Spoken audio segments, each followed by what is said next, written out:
What's up, guys? Welcome to Swap Motor Live and welcome to this week's episode of Inside SML presented by our friends at O'Neill. Press day activities are about to kick off any minute now at Washougal Motocross for round 8 of the 2026 Pro Motocross Championship, and we have some injury updates following Spring Creek to get into, as well as a new contract signing. So let's talk about it.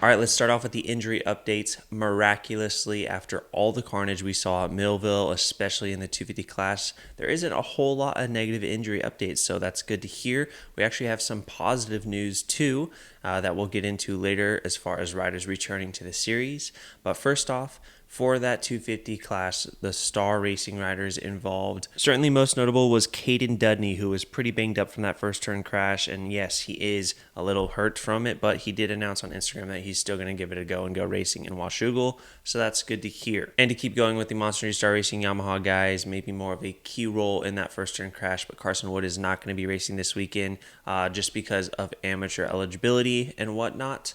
But we do have Landon Gordon back under the Monster Star Racing Yamaha rig after missing a round or two.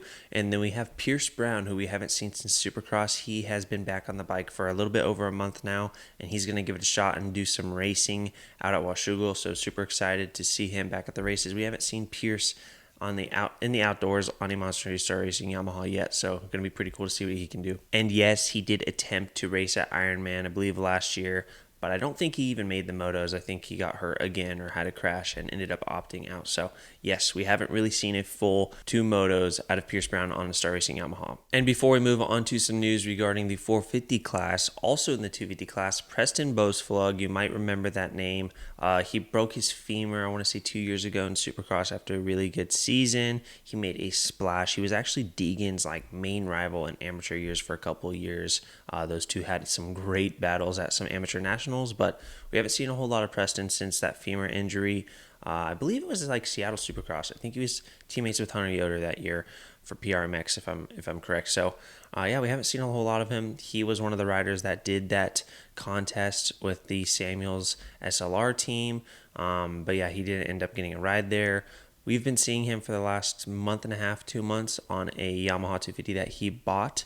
He's been ripping in local Southern California tracks, riding a lot with the BarX Yamaha guys, and lo and behold, he landed himself a little bit of a deal with the BarX Yamaha squad for the remainder of the summer. So I'm sure he's really stoked about that. Excited to see what he can do. Kid's got some speed. If you're playing fantasy, especially at Washougal, this kid grew up out there. He's a PNW kid, so lots of laps there, lots of amateur regional results there. Just look it up.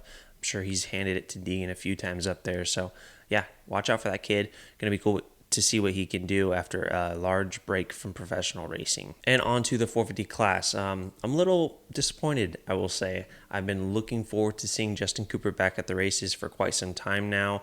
I thought we were going to get him last weekend at Spring Creek. He opted out of it, and then when I was asking about the information regarding Spring Creek, I was told Washougal.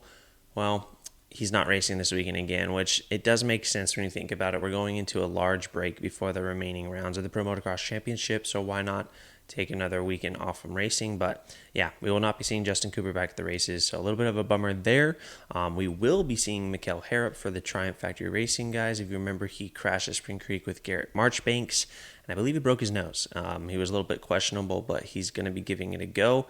I don't know how that's going to feel. I've never even thought about riding with a broken nose. Hopefully he can breathe all right through it. I'm sure it's going to be a little sore with some of that Washougal roost getting under the goggle, so that's probably going to suck, but we will be seeing Mikael Harrop, maybe just not at 100% this week in Washougal. Other than that, guys, there's not a whole lot that you need to know before racing gets underway tomorrow. It's going to be a beautiful day at Washougal, so can't wait for a great day of racing.